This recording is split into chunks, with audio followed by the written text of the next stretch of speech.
Non lo so, non lo so, perché ha rovinato 4 famiglie.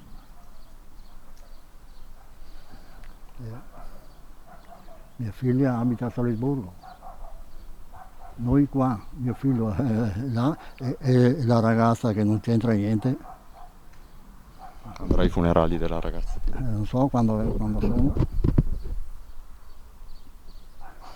E lei come sta? Più dormito? No, no, sempre, sempre là. Passano le ore, si aggiungono dettagli inquietanti, aumentano gli interrogativi e il caldo torrido qui in via Posmona col San Martino diventa una cappa di dolore. I balconi socchiusi sembrano quasi trattenerlo. Mario fuma nervosamente, sa che il gesto di suo figlio ha segnato un solco ancora più drammatico nell'esistenza di un'altra famiglia. E cosa si sente di dire ai genitori di Elisa? I genitori cosa vuole? Sono sulla stessa situazione nostra, forse anche più grave la loro. Ma per il momento non posso andare da loro, perché ho finito all'una di notte a Valdobbiadene, poi sono crollato, no, mia moglie poi. Mario torna poi con la mente a martedì, l'ultimo giorno prima del massacro di Moriago. Il martedì è andato al lavoro e è ritornato all'1:30, ha mangiato, poi noi siamo andati via, fino a portare via del materiale. Quando sono ritornati non c'era più. Ho provato a telefonare, niente da fare, abbiamo fatto denuncia.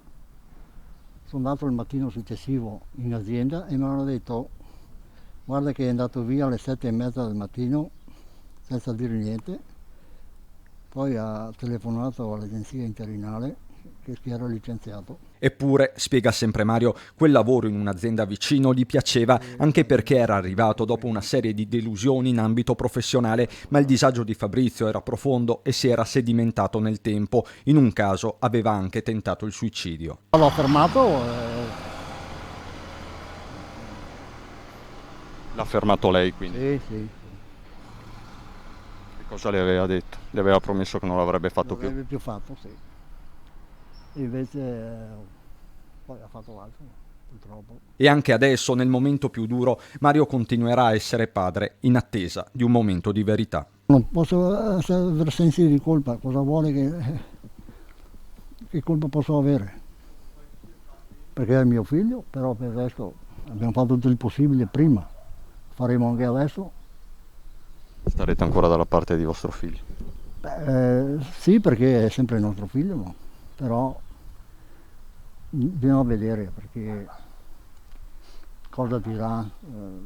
Ci vuole parlare a quattro occhi? Sì, io lo guardo negli occhi.